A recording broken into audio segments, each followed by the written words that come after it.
Hello everyone, human engineers में आपका स्वागत है। आज हम कंप्लीट करेंगे अष्टांग योग को। यम और नियम हम कर ही चुके हैं। आज का हमारा जो थर्ड एलिमेंट है उसका नाम है आसन। सभी को लगता है कि योग का मतलब सिर्फ आसन ही होता है, आसन परफॉर्म करना उसी को योग कहते हैं। लेकिन ऐसा नहीं है, क्योंकि ये चीज बहुत ज्यादा फेमस है, इसीलिए लगता है कि योग सिर्फ आसन है। लेकिन आसन एक एलिमेंट है योग का सिर्फ। तो आज हम बात करने वाले आसन के बारे में। हमारे पास 3 प्रकार के आसन हैं।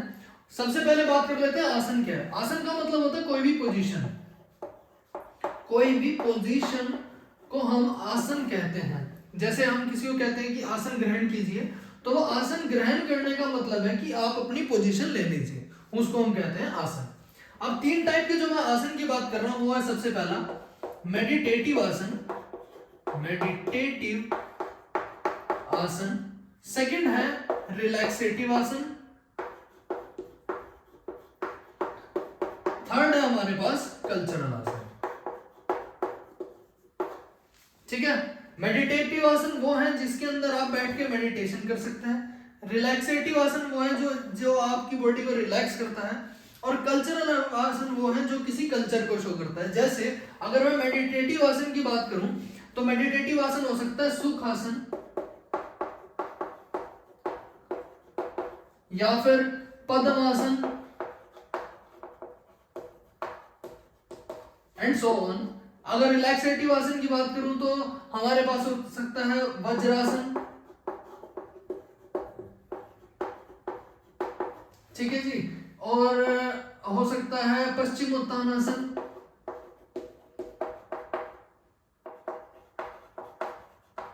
ठीक है। और कल्चरल आसन की बात करूं तो मयूर आसन हो सकता है, या फिर वक्र आसन हो सकता है। क्लियर? ये है हमारे पास मेडिटेटिव आसन, रिलैक्सेटिव आसन और कल्चरल आसन। नेक्स्ट अगर मैं बात करूं नेक्स्ट एलिमेंट की, ये था हमारा थर्ड एलिमेंट, एलिमेंट नंबर 3। अगर नेक्स्ट की बात करूं एलिमेंट नंबर 4 की, तो वो है प्राणायाम। प्राणायाम सबने सुना है, एक वर्ड प्राणायाम। फोर्थ प्राणायाम, प्राणायाम। देखिए ये 2 चीजों से बना है, प्राण जमा आयाम। प्राणायाम का मतलब होता है अपने प्राण, जो भी हमारी सोल है। प्राणायाम को सोल ऑफ अष्टांग योग भी कहा जाता है। तो सोल क्या है हमारी? ब्रेथ। सब कुछ चला जाए, कुछ भी ना मिले, घर हो ना हो, दोस्त हो ना हो, कोई मर्जी ना हो, अगर ये चली गई तो कुछ नहीं रहेगा। तो इसीलिए इस प्राणायाम की अगर मैं बात करूं तो वो है हमारी ब्रेथ। उस ब्रेथ पे कंट्रोल करना, जो सांस है उस पे कंट्रोल करना, उसको अपने तरीके से रखना, उसको ठीक चलाए रखना ही प्राणायाम। तो उसके लिए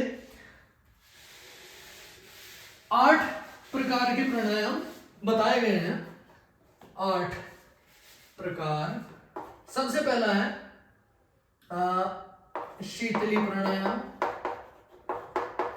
दूसरा है शीतकारी प्राणायाम। ठीक है जी। नेक्स्ट है भ्रामरी प्राणायाम। यहां पे है नाड़ी शोधन प्राणायाम। ठीक है। यहां पे आ गया उज्जयी,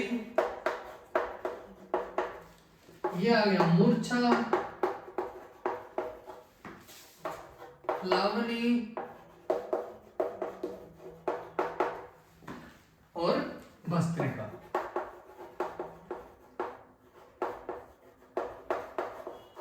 ये 8 प्रकार के प्राणायाम है। क्लियर? नेक्स्ट है हमारे पास 5th एलिमेंट। 5th एलिमेंट का नाम है प्रत्याहार। प्रत्याहार। प्रत्याहार का मतलब होता है हमारी सेंसेस पे कंट्रोल।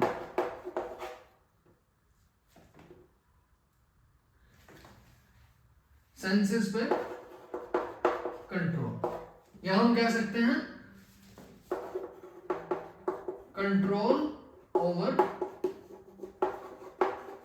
सेंसेस। ठीक है, अब कंट्रोल कैसे, क्यों? ठीक है, सेंसेस पे कंट्रोल क्यों, लेकिन क्या क्या फायदा है सेंसेस पे कंट्रोल करने का? जो मन में है वो करो, मजे लो, लेकिन सेंसेस पे कंट्रोल क्यों करना है? देखिए, सेंसेस पे कंट्रोल करने का मतलब है जब आप ध्यान लगाएंगे या फिर आप किसी चीज पे फोकस करेंगे तो आपकी जो सेंसेस हैं वो भी आपकी मेडिटेशन में या उस ध्यान में खलल पैदा ना करे, इस वजह से आपको सेंसेस पे कंट्रोल करना है। ठीक है, अब जैसे अगर आप मान लो मेडिटेशन के लिए बैठे हैं, ठीक है, यहाँ पे किसी ने कोई अच्छा सा खाना बना दिया तो आपको उसकी खुशबू आएगी और आप उससे डिस्ट्रैक्ट हो जाओगे, या फिर आपने कुछ देख लिया कुछ बहुत सुंदर, तब भी आप उससे डिस्ट्रैक्ट हो जाओगे, या फिर आपको ठंड लग गई, आप कहीं बैठे हो फोकस कर रहे हो, ठंड लग जाती है तो फिर आप भटक जाओगे, या फिर गर्मी लग जाती है तो भी आप भटक जाओगे, है ना? तो उन सेंसेस पे कंट्रोल करना ही प्रत्याहार कहलाता है। क्लियर? नेक्स्ट है हमारे पास ध्यान, सॉरी धारणा। नेक्स्ट है हमारे पास धारणा। धारणा का मतलब होता है कंसंट्रेशन। कंसंट्रेट करना, देखिए कंसंट्रेट करना सब बोलते हैं, कंसंट्रेट करना चाहिए, फोकस करना चाहिए, लेकिन कैसे करना चाहिए वो किसी ने नहीं सिखाया, क्यों करना चाहिए वो किसी ने नहीं सिखाया। तो इसीलिए हम यूज करते हैं माला, मंत्र, जाप, ये सारी चीजों का हम यूज करते हैं जिसकी वजह से हम फोकस कर पाए, कंसंट्रेट कर पाए। तो वही है हमारी धारणा, 6th element of yoga. 7th element की अगर मैं बात करूं तो वो है मेडिटेशन, मतलब ध्यान। ध्यान बोले तो मेडिटेशन। अगर वो कंसंट्रेशन थी, ध्यान, धारणा, तो मेडिटेशन है ध्यान। उस जो वो हमने ध्यान लगाया उसका एक फ्लो, जो कि मैंने लास्ट वीडियो जो बनाई थी उसमें भी मेंशन किया था, एक बुक है इकिगाई, जापानीज बुक है ये। वो बताते हैं कि आपका फ्लो बहुत जरूरी है। जैसे अगर मान लो आपको किसी भी चीज में मजा आता है काम करने में, तो आप खो जाते हो उसमें, भूल जाते हो बाकी सारी चीजों को, उसी को कहते हैं फ्लो। और वही फ्लो बनाना ही मेडिटेशन है, उस कंसंट्रेशन को उस फ्लो में ले जाना ही है मेडिटेशन। तो 7th पार्ट में हम पहुंच चुके हैं, 7th एलिमेंट हमने कंप्लीट कर लिया है। और अब लास्ट एलिमेंट की अगर मैं बात करूं तो वो आ जाता है समाधि। समाधि ये है लास्ट स्टेज ऑफ योगा या लास्ट एलिमेंट ऑफ योगा, जिसमें आप सोल को गॉड से मिला देते हैं और आप सर्वत्र हो जाते हैं। मतलब आपने एक मूवी देखी होगी शायद, लूसी, उसमें वो दिखाते हैं कि आप अगर अपने 100% ब्रेन का यूज कर पाओगे तो आप क्या हो जाओगे। तो अगर आप 100% यूज कर लोगे अपने ब्रेन का तो सारी चीजें जो है वही आप हो, जो हम भगवान को कहते हैं कि वो कण कण में व्याप्त है, वही चीज आपके साथ हो जाएगी। हर चीज आप हो, हर चीज से आप हो। ठीक, तो इसी को कहते हैं हम समाधि। और इसी के साथ आज का हमारा टॉपिक क्लियर हो जाता है। एक बार रिवाइज कर लेते हैं सारी चीजें एक साथ। अष्टांग योग की, अष्टांग योग की सारी चीजें, जैसे 8 एलिमेंट मैंने बताए। सबसे पहला है यम, दूसरा है नियम, नेक्स्ट है आसन, प्राणायाम,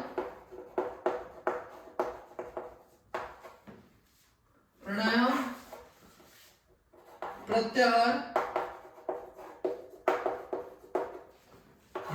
धारणा,